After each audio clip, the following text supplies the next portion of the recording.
A few years ago, my boss went on holiday for a couple of weeks to Spain.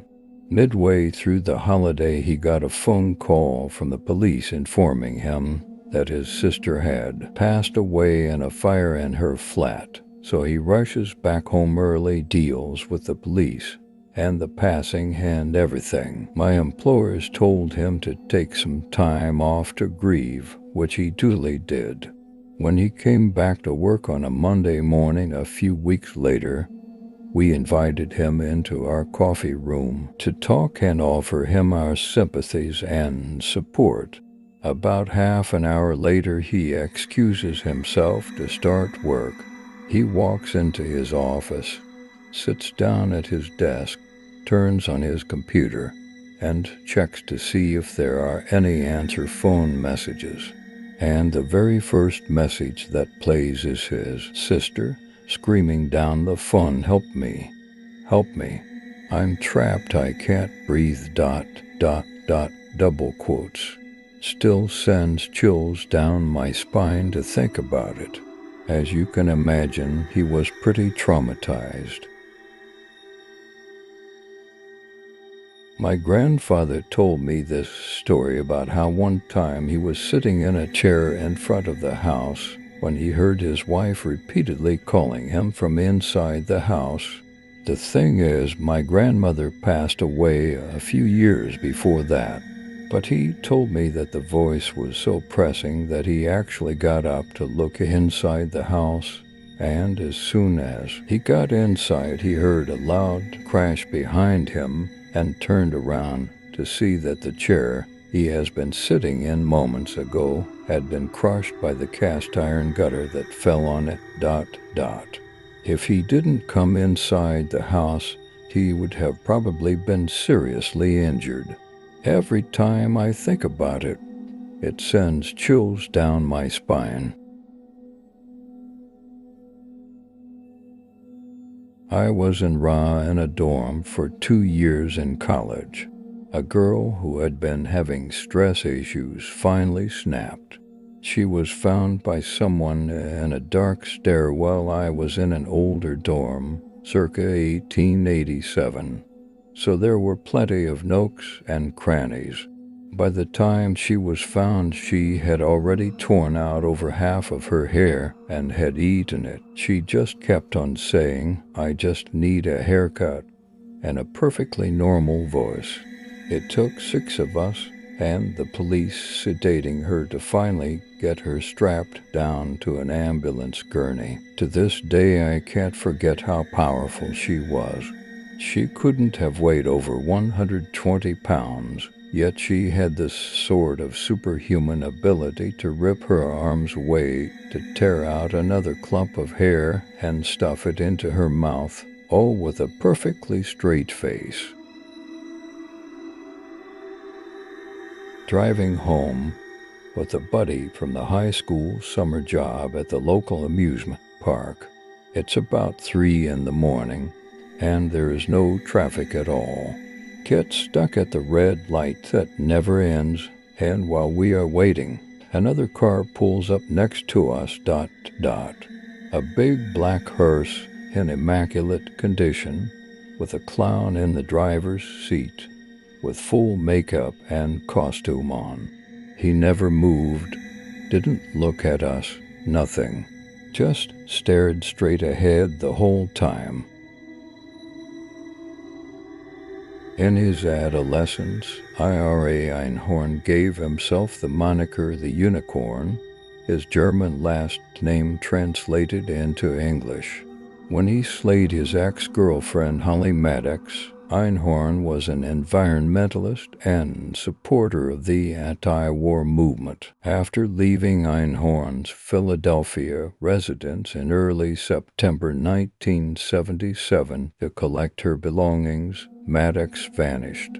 When authorities questioned Maddox's ex-boyfriend about her whereabouts a few weeks after the disappearance, he said she had disappeared en route to the local co-op. 18 months later, the police discovered Maddox's partially mummified body, the trunk in Einhorn's closet, after neighbors complained to the authorities about a foul stench. Einhorn fled to Europe a few days before he was set to go on trial. As he had previously been arraigned, Einhorn was tried, found guilty, and given a sentence in absentia. Despite this, Einhorn spent 23 years in France and even got married while deftly avoiding extradition. In 2002, the American government was able to repatriate him and reconvict him. Defending himself, he stated that the CIA had slayed his ex-girlfriend and had set him up. Einhorn was convicted and served a life sentence without the chance of parole until he passed away in prison in 2020.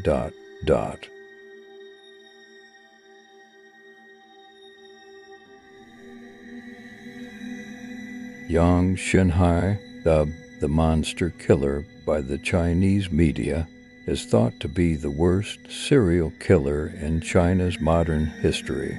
From 1999 to 2003, he was accountable for more than 67 homicides and 23 pes. The homicides committed by Yang occurred between 1999 and 2003.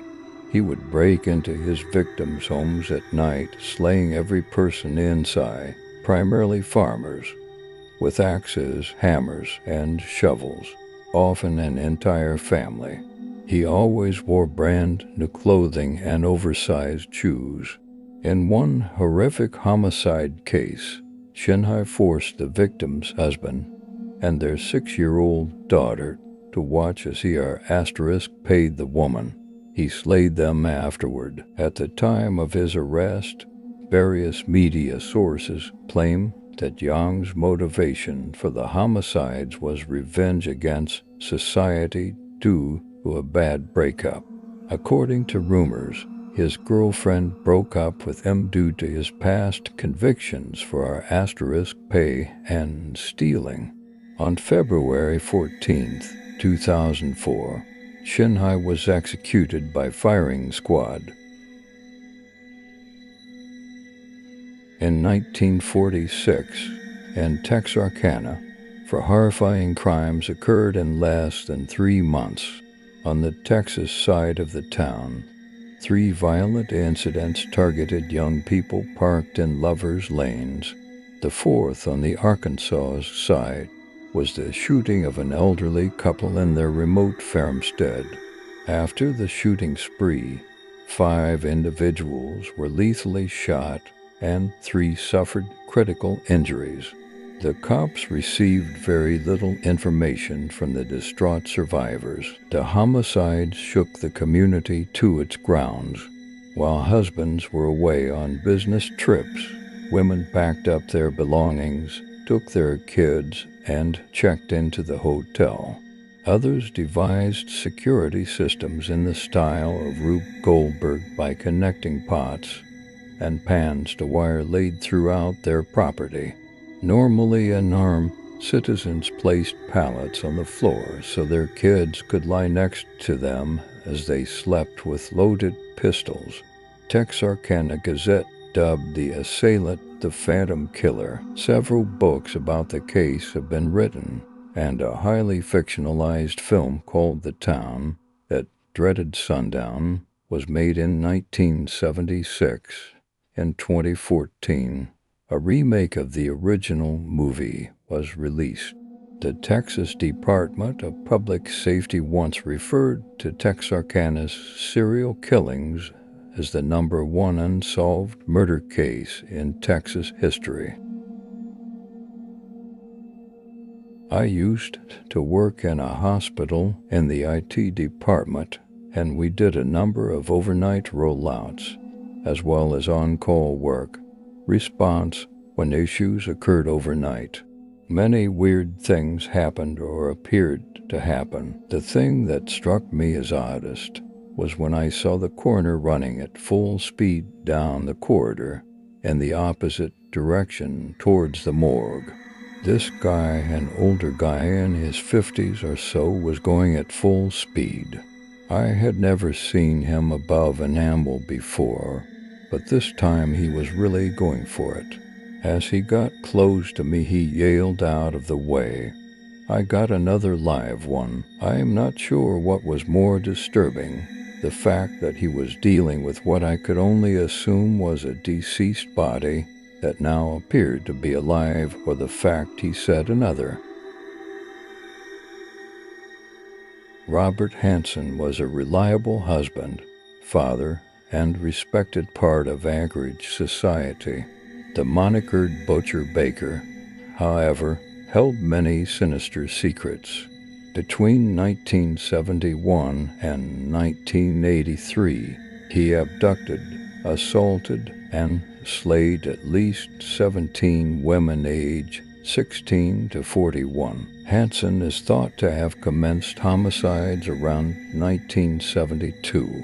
His modus operandi involved picking up a S*X worker in his car while holding her at gunpoint, driving her to his house, where he would pay her. He would then take the victim to a remote location where he would hunt her like a wild animal before finalizing the demise. Hansen admitted that he took pleasure in using a knife and a gun to prey on his victims. Additionally, he acknowledged that he had little regard for women or their feelings. Hansen considered them to be just animals, things to be slain and hunted. In 1983, he was arrested, found guilty, and given a 461-year prison term with no chance of parole. He passed away in 2014 at 75 from natural causes due to lingering health conditions. The homicide of Sylvia Likens was dubbed the worst crime ever perpetrated in Indiana. 50 years later, the title remains. On October 26, 1965, police discover Sylvia Likens' malnourished body sprawled on a filthy mattress in the Indianapolis home of 37-year-old Gertrude Benishevsky, mother of 7, and the mind behind the girl's horrific demise. The body was covered in more than 150 wounds, including burns and cuts. Reportedly, Likens' body was used as a practice dummy for judo flips and punches, carving words into her stomach with a needle, and many more vicious attacks. Sylvia and her sister Jenny were housed with Benishevsky for $20 weekly by their carnival worker parents. However, Benishevsky beat the females, largely Sylvia, when the checks were late. Why neither Jenny nor Sylvia sought assistance before things got out of hand is, in fact, one of the unsolved mysteries surrounding the case. However, Benishevsky wasn't the only one responsible for Sylvia's demise. A large group of local kids watched or participated in the vicious attacks, along with some of Benishevsky's kids, some as young as 10.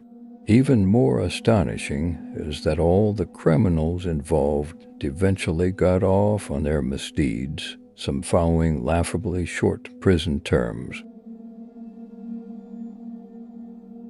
In February 1957, in Philadelphia, a college student discovered a young boy's remains in the woods and called the police to report his horrifying find. Visibly severely beaten, the boy was found unresponsive inside an old bassinet box. No one knew who the young victim was. Numerous people came forward with information about the crime. Still, the police could not verify any of their claims, and many theories were dismissed. However, the media and police have shown much interest into theories.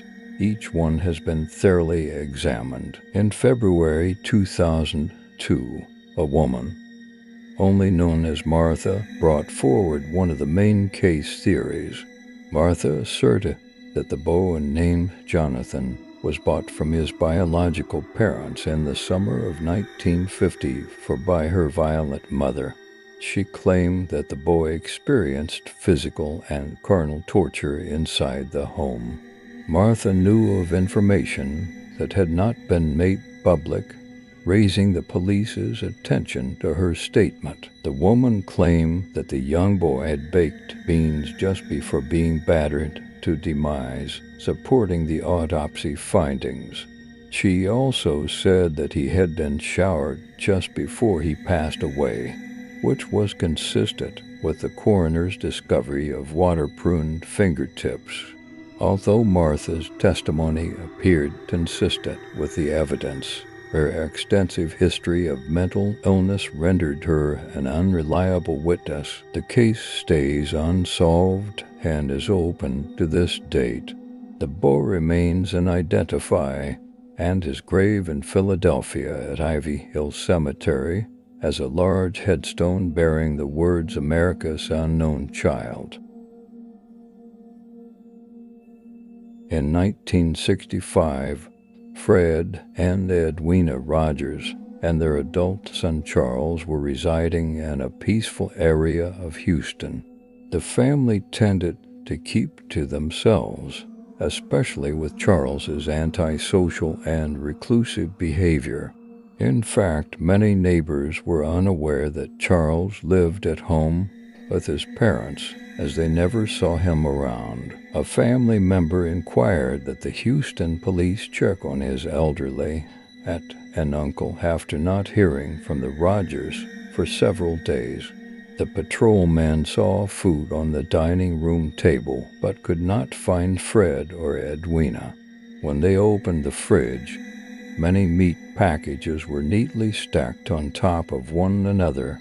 Two human heads were then discovered in the vegetable bin. When more police officers arrived on the scene, they began to remove the bags of severed body parts from the refrigerator. They were Fred and Edwina Rogers' remains. Autopsies reveal that Fred had sustained a severe head injury from a claw hammer, while Edwina had been severely battered and shot. Fred's genitalia had been cut out, and his eyes had been gouged out. The internal organs of the pair had been flushed down the toilet. There was no sign of Charles. He is the only suspect in the case as of this writing. Charles was ruled deceased in 1975 because no sign of him could ever be located. The case has never been solved.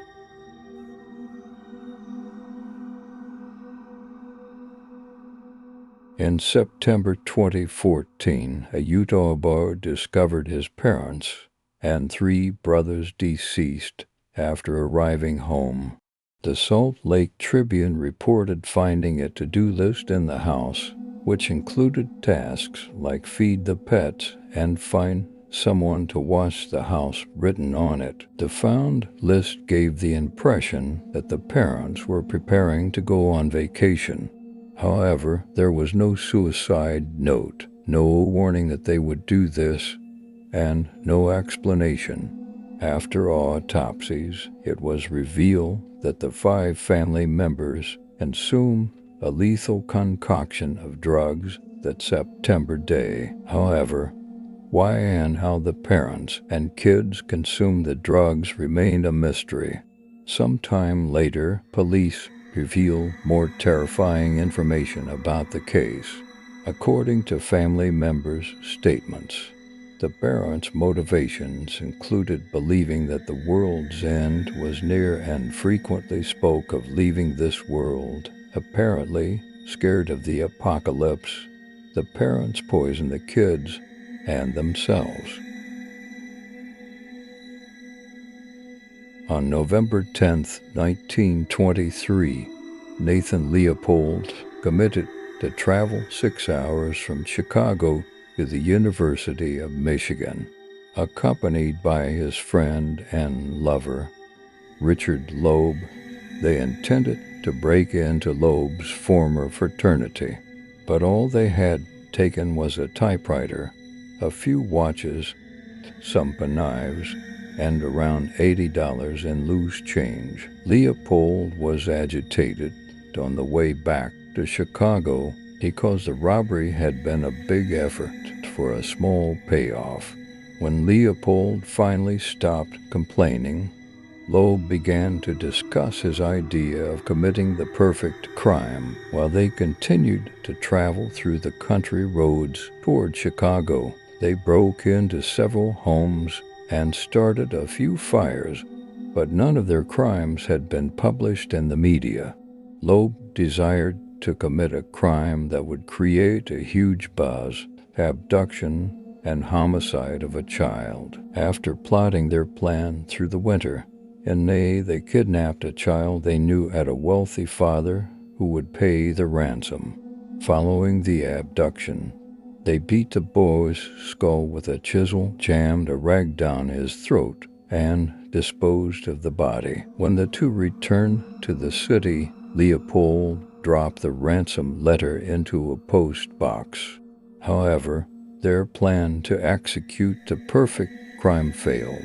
The following day, a passerby spotted the child's lifeless body, and soon the police traced Leopold by finding the eyeglasses he dropped near the body. On May 31st, 10 days after the homicide, both young men came clean and revealed to the state's attorney how they had slayed Bobby Franks. Nathan Leopold confessed that they had killed Bobby only for the thrill of it.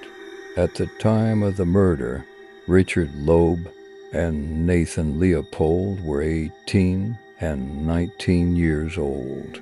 They were sentenced to 99 years in prison. In 2007, ABC News reported on a series of ominously precise grave threats made to different families via cell phones.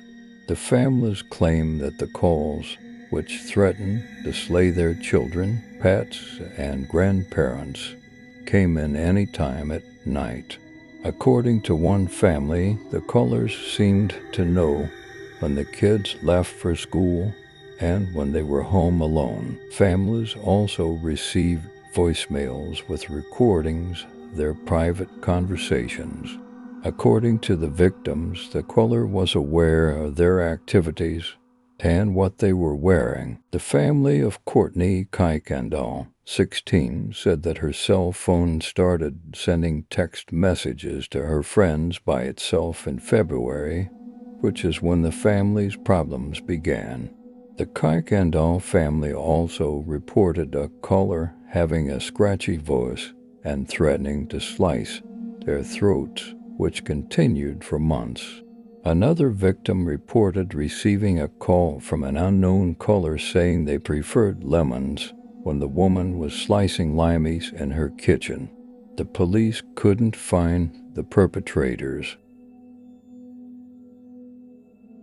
Between 1978 and 1991, the American serial killer and S** offender Jeffrey Lionel Dahmer, monikered as the Milwaukee Cannibal, slayed and dismembered 17 men and boys aged 14 to 33.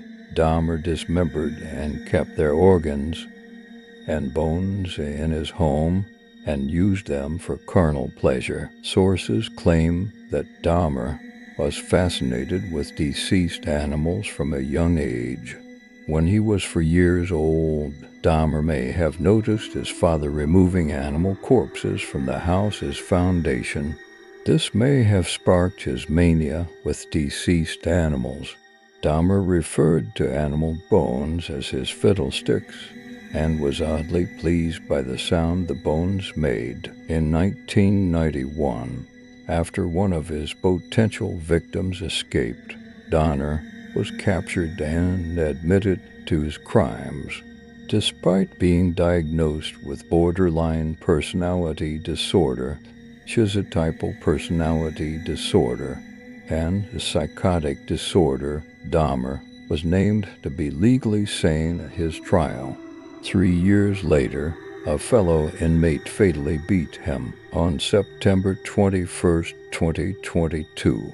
Netflix released a 10-part biographical crime drama series, Dahmer Monster, the Jeffrey Dahmer story, soon. Netflix's dramatization of Dahmer's murderous rampage in Milwaukee received a massive backlash from the public and people whose relatives were butchered by Dahmer. Around 1980, a single mother of a toddler, Dorothy Jane Scott, started getting threatening phone calls at work. She paid the calls little attention until one night when the ominous voice on the other end of the line instructed her to look outside. On her car's windscreen was a single withered rose. The stalker would alternate between declaring his love for her and making threats of physical harm. The caller's voice sounded familiar, but Dorothy couldn't place who it was, and she never got to find out. At a staff meeting, Dorothy noticed that one of her coworkers appeared unwell. She and another coworker took the man to a neighboring hospital. Dorothy went outside to the parking lot while her coworkers waited for the prescription to be filled. She wasn't seen again after that. According to her coworkers' testimony, they went outside to meet her in the parking lot after she didn't return. They suspected a problem had occurred with her son when they spotted her car rushing away as soon as they left the building. Neither her son nor anyone else ever saw or heard from Dorothy again. Her burned remains were discovered at a construction site for years later. The discovery of a collection of dog bones next to her remains added even more confusion to the case. No one has ever been found guilty or detained on suspicion. The caller has never been located. The late 1800s saw the homicides of at least 36 women by Moroccan shoemaker and trader Haj Mohammed Mesfioui. Monikered as the Marrakesh arch-killer, he hosted dinner parties for affluent women at his home, where he would drug them and then decapitate them with a dagger while they were asleep. He robbed them of their possessions and money and buried them. Authorities in Morocco recovered the remains of 20 mutilated people in a deep trench beneath his store, and another 16 were located in the garden outside. Mesfioui admitted that he slayed for money, often very modest sums. In 1906, Mesfioui was eventually arrested and executed. Mesfioui was initially ordered to be crucified. However, the sentence was then altered to beheading in response to public outrage. Ultimately, it was decided that he should suffer every day for 4 weeks. He was carried from his cell on to the market square and whipped 10 times with a rod made of prickly acacia. On June 11, 1906, Mesfioui was to be walled up alive in the Marrakesh marketplace bazaar. Mesfioui went silent on the 3rd day, and many people in the crowd expressed their rage that he perished too quickly.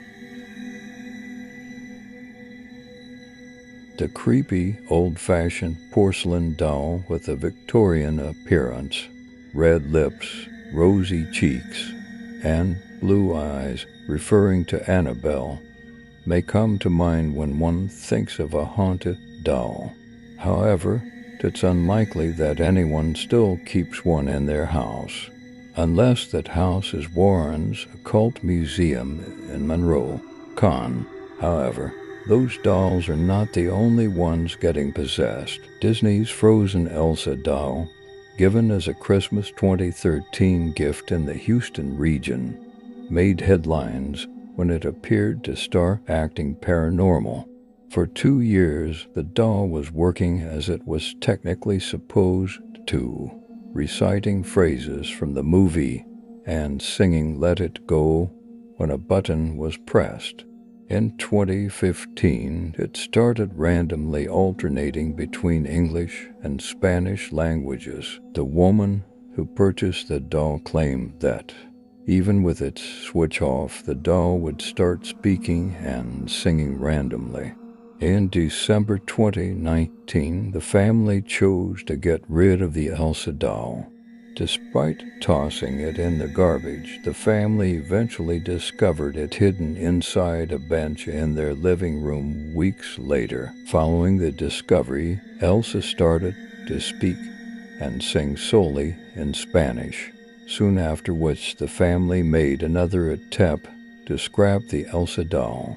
The doll was double-bagged and put at the bottom of the garbage can, which was soon picked up by waste collectors. The family left for a trip sometime later, but when they were back, the haunted doll was waiting in their backyard. In their last attempt, the family sent Elsa through the mail to a Minnesotan family friend who fastened the possessed doll to the front bumper of his truck. According to the woman's most recent update in October 2020, the doll hasn't returned to Houston yet.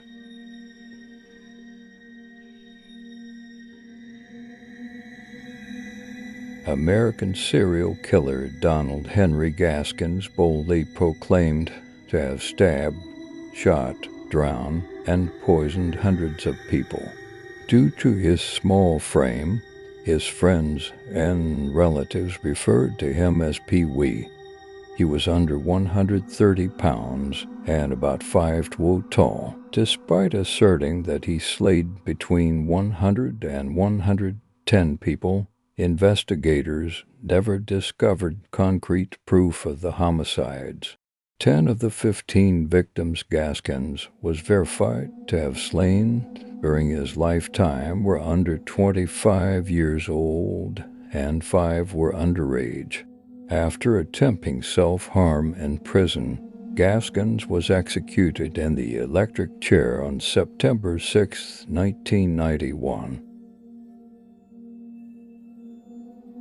John Wayne Gacy was well known for dressing up as a clown at children's parties, but his clown masks covered a demonic visage. Between 1972 and 1978, he murdered and tortured 33 young men and boys in Cook County, Illinois. Gacy would usually entice a victim to his house and deceive him into donning handcuffs on the pretense of showing him a magic trick. Then, after torturing and asterisking his victim, he would asphyxiate or fatally strangle him with a garrote. In Gacy's childhood, he was often named Sissy and Mama's boy, who would probably grow up gay since his mother always sought to protect him from his father's abuse. Although Gacy believed he was never good enough in his father's eyes, he continued to adore him. Nonetheless, in 1949, the father of Gacy received word that he and another boy had been observed inappropriately touching a young girl. His father punished him by giving him a razor strop. The same year, Gacy would occasionally be used sexually in a vehicle by a family friend. The first homicide committed by Gacy was on January 3, 1972. At the age of 29, all of Gacy's slayings were carried out within his ranch-style home close to Norridge, a Chicago suburb. Most of Gacy's victims were buried in the basement of his house. The remains of his final 4 victims were dumped in Wisconsin's Des Plaines River. In 1994, the killer clown was apprehended and executed by lethal injection. In 1977, Colleen Stan, 20, was hitchhiking from her home in Eugene, Oregon, to a friend's birthday. On her abductor Cameron Hooker and his wife Janice picked her up. The following 7 years, Stan would spend a large portion of her time, sometimes up to 23 hours a day, imprisoned in a wooden box without access to light, sound, or fresh air, eating cold food scraps, and using a bedpan. The young woman was also exploited sexually by Cameron using various items. Throughout those 7 years, Stan was occasionally given freedom. She would have to care for her captor's children, cook and clean for herself, was allowed to go jogging, visit her family on her own, and even get a job. Still, she was always kept in place by brainwashing and threats, including claims that a mysterious and dangerous group known as the Company would slay her and her entire family if she tried to flee. But everything changed when Cameron said that Stan should be his second wife. Stan ultimately boarded a bus and escaped to her family.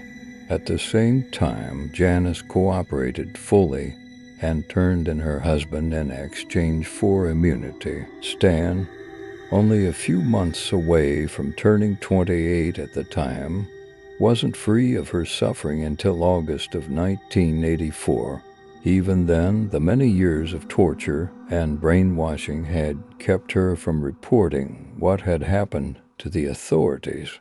When the entire story was revealed to the public, it startled not only the police, but the world as a whole, spawning hundreds of films, TV shows, and even songs.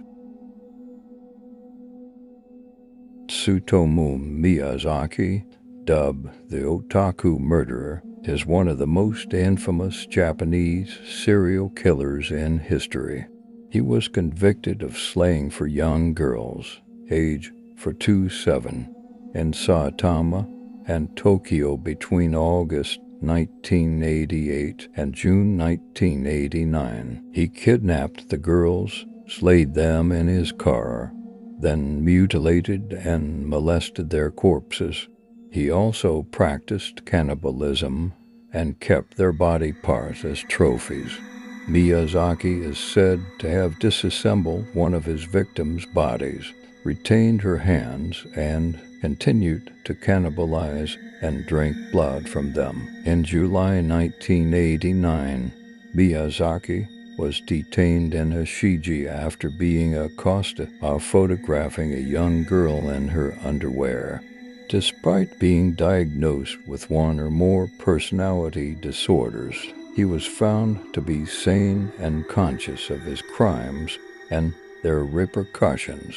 Miyazaki received the most extreme sentence in 1997 and was hanged in 2008.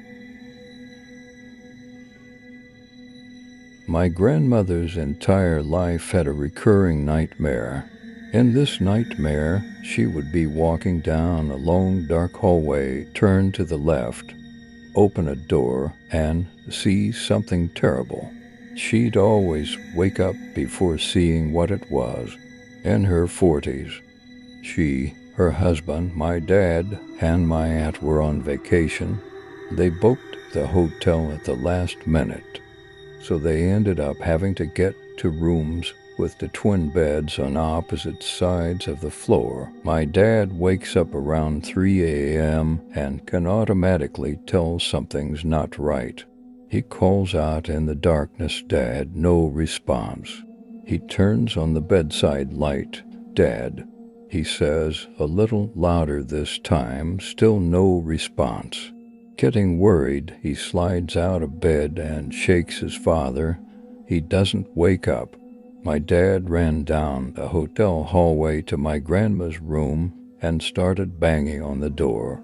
My grandma worriedly opens the door, and my dad shouts, "Something's wrong with Dad." He leads her down the hallway, a long hallway to the last door on the left.